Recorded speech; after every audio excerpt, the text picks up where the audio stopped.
వైధవ్యం రసి కారుతున్న ఓ రాచపుండు. కొండవీటి సత్యవతి.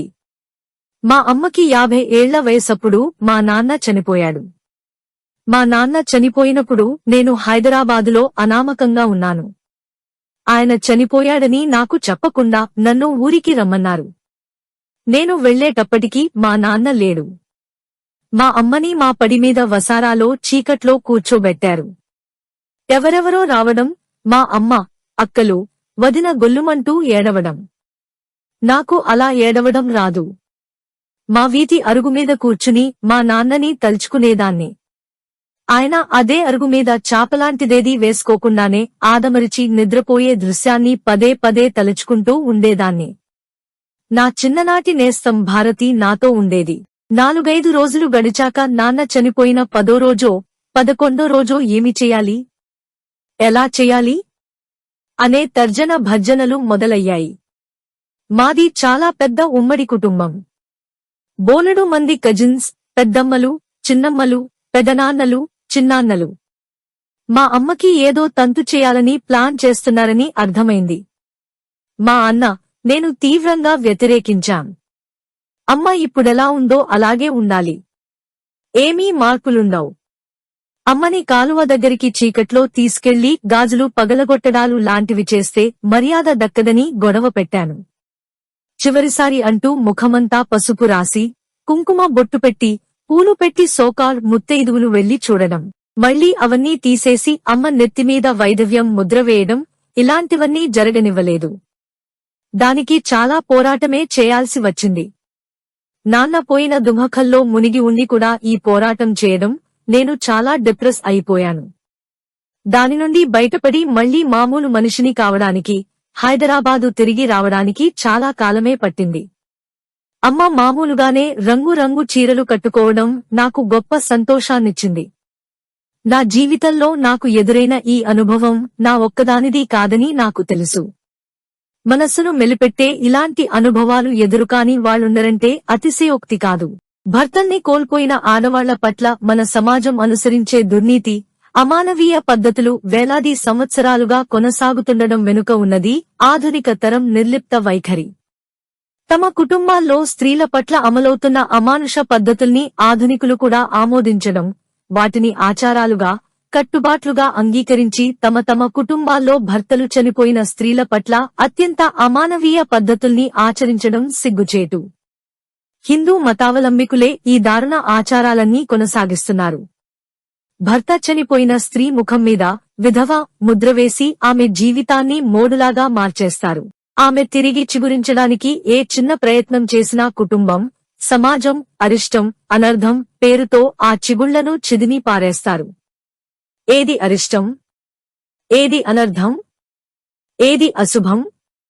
భార్య చనిపోతే నెల తిరక్కుండా పెళ్లి చేసుకునే మగవాడు వైధవ్యపు ముద్రలేమీ మొయ్యకుండానే కాలరెత్తుకుని తిరగడం అరిష్టం ఎందుకు కాకుండా పోయింది? ఉదయాన్నే అతని ముఖం చూడడం అశుభం ఎలా కాకుండా పోయింది? భార్య చనిపోయిన దుమఖపు ఛాయలు కనబడకుండా మామూలుగానే ఎలా మసలగలుగుతాడు? భర్త చనిపోయిన స్త్రీ మాత్రం ఆ దుమఖాన్ని రోజులు, నెలలు, సంవత్సరాల పాటు వ్యక్తం చేయాల్సిన దుస్థితి ఎందుకు? ఒక్కోసారి ఆమెకు దుమఖం కలగకపోయినా రుడాలి లా గుండెలు బాదుకుంటూ ఎందుకేడవాలి? భార్య చనిపోయిన మగాడు మహా అయితే 10 రోజులు గడ్డం పెంచుకుని దుమఖ వ్యక్తీకరణ చేస్తాడేమో. అంతకు మించి ఏడుపులు, పెడబొబ్బలు చేయడు కదా. ఒకసారి నాకెదురైన ఓ అనుభవం ఇప్పటికీ నా రక్తాన్ని మరిగిస్తుంది. నేను మా ఊళ్ళో ఉన్నప్పుడు ఎవరో పేరంటం పిలుపులంటూ మా ఇంటికొచ్చారు. నేను, మా అమ్మ ఇంట్లో ఉన్నాం. వచ్చినవాళ్లు నాకు బొట్టు పెట్టడానికి వస్తే నేను పెట్టించుకోను అన్నాను. అలా అనకూడదు, అరిష్టం అంది ఒకామె. అరిష్టమంటే ఏంటి చెబుతావా అని అడిగాను. మా అమ్మ అక్కడే ఉంది. ఆమె వైపు కూడా చూడకుండా, సర్లే అమ్మాజీ, నన్ను ఇంట్లో అమ్మాజీ అని పిలుస్తారు, నీతో వాదించలేను. ఏం చేయను, మరి నువ్వు పెట్టించుకోనంటున్నావ్ అంటూ మా వీధి గడపకి బొట్టు పెట్టింది. మా అమ్మకి పెట్టలేదు. ఆమె చేతిలో ఉన్న పసుపు, కుంకుమ పెట్టిన పళ్ళాన్ని ఎగిరి తన్నాలన్నంత కోపమొచ్చింది నాకు. కానీ వాళ్ళంతా మా చుట్టాలు. ఏమీ చేయలేని నిస్సహాయత ఆవరించి అమ్మవైపు చూడలేకపోయాను. అమ్మ కన్నా గడప విలువైందన్నమాట. చెక్క ముక్కకి బొట్టు పెట్టొచ్చు కాని నాన్న లేని అమ్మ ముఖాన పెట్టకూడదన్నమాట. ఈ చెత్త ఆచారాలను భోగి మంటలో వేసి తగలెయ్యాలి. స్త్రీలు తమకు తెలియకుండానే ఎలా పితృస్వామ్య భావాల ప్రభావంలో ఉంటారో, తోటి స్త్రీని అవమానిస్తున్నామనే స్పృహ లేకుండా ఎంత క్రూరంగా ప్రవర్తిస్తారో అర్థమయ్యాక వాళ్ల పట్ల జాలి కలిగింది. చూడడానికి ఇవన్నీ స్త్రీల పట్ల స్త్రీలే దారుణంగా వ్యవహరిస్తున్నట్లు కనబడినా అంతర్లీనంగా ప్రహించేది పితృస్వామ్య భావజాలమే. స్త్రీలందరూ మేము ఈ దుర్మార్గ సంస్కృతిని వ్యతిరేకిస్తున్నాం, సాటి స్త్రీలను అవమానించం అని తీర్మానించమనండి. పురుషస్వామ్య, పితృస్వామ్యం, బ్రాహ్మణీయ భావజాలం పడగ విప్పుతుంది, విషం కక్కుతుంది. ముత్తైదువులని, పుణ్యస్త్రీలని, విధవలని విడగొట్టి వికటాటహాసం చేస్తుంది. మీరు వీటిని వ్యతిరేకిస్తే మీ భర్తలకి అరిష్టం, ప్రాణ నష్టం అంటూ ఓదరగొట్టి స్త్రీలందరూ అనివార్యంగా సోకాల్డ్ మంగళసూత్రాలను కళ్లకద్దుకుని తమ క్రూర పద్ధతులను కొనసాగించేలా భయభ్రాంతులను చేస్తారు. భర్త కంటే ముందు చనిపోయిన స్త్రీల కర్మకాండలను పండగలా చేసి కేవలం భర్తలున్న సోకాల్డ్ సుమంగళు లనే పిలిచి వారికి పసుపు, కుంకాలు, కానుకలు ఇచ్చి సత్కరించి భర్తలు లేని స్త్రీలను అత్యంత హీనంగా అవమానించే పరమా నికృష్ట ఆచారమిది. నాకు ఒక్కోసారి అనిపిస్తుంది, భర్త లేని స్త్రీని అవమానించే సుమంగళి మొగుడు శాశ్వతంగా బతికి ఉంటాడా? తనకు ఈ దుస్థితి ఎదురుకాక తప్పదని తెలిసి పురుషస్వామ్యం చేతిలో పాచికలా పనిచేస్తుంది కదా, అదే అత్యంత విషాదం. నాకు ఎదురైన మరో భయానక అనుభవం. నేను, మా పెద్దక్క ఏదో పెళ్లికి వెళ్ళాం. మా బావ చనిపోయాడు. ఆయన చనిపోకముందు మా అక్క పెద్ద ముత్తైదువ హోదాలో చాలా యాక్టివ్గా అన్నింట్లో పాల్గొనేది. అందరూ తనను అన్ని శుభ కార్యాలలో ముందుంచేవారు. మా బావ చనిపోగానే ఆమె దేనికీ పనికిరాకుండా పోవడమే కాక అనేక అవమానాలను ఎదుర్కొంది.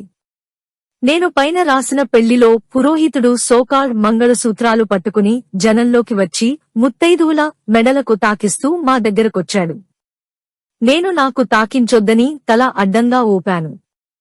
నా పక్కనే ఉన్న అక్కకు ఎక్కడ తాకించేస్తాడో అని అక్క పక్క కూర్చున్న ఆమె, పంతులుగారు, ఆవిడికి వద్దులేండి అంటూ కంగారు పడిపోయి తన మెడకి ఆనించుకుంది.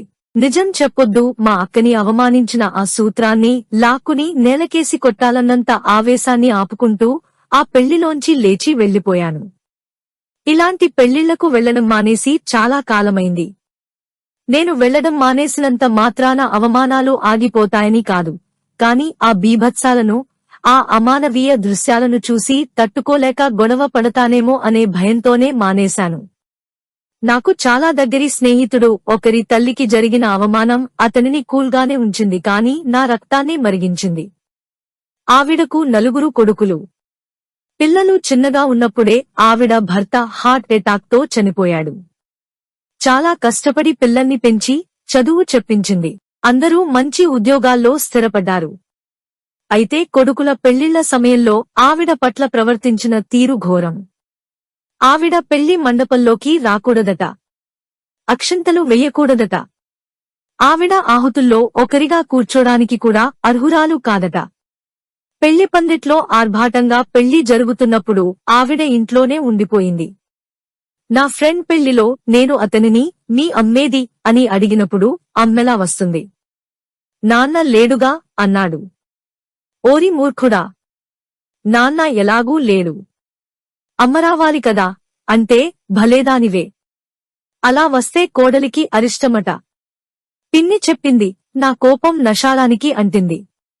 కోడలికి అరిష్టమంటే ఏంటి, నువ్వు చస్తావా అందామనుకుని తమాయించుకున్నాను. ఆ తల్లి పడే మానసిక వేదన, అవమానం, దుఃఖం చదువుకున్న మూడులకు కూడా అర్థం కాకపోవడమే అసలు విషాదం. రాసుకుంటూ పోతే ఎన్నో అనుభవాలు ముల్లులాగా గుచ్చుకుంటూనే ఉంటాయి. వైధవ్యం పేరుతో తరాల తర్వాత తరాలు ఎలాంటి మార్పు లేకుండా భర్తల్ని కోల్పోయిన మహిళల పట్ల అమానుషంగా, అమానవీయంగా ప్రవర్తిస్తూనే ఉన్నాయి. ఆచారాలు, అరిష్టాలు, అశుభాలు, కట్టుబాట్లు లాంటి పడికట్టు పదాలు ఈ స్త్రీల జీవితాలను దుర్భరం చేస్తున్నాయి.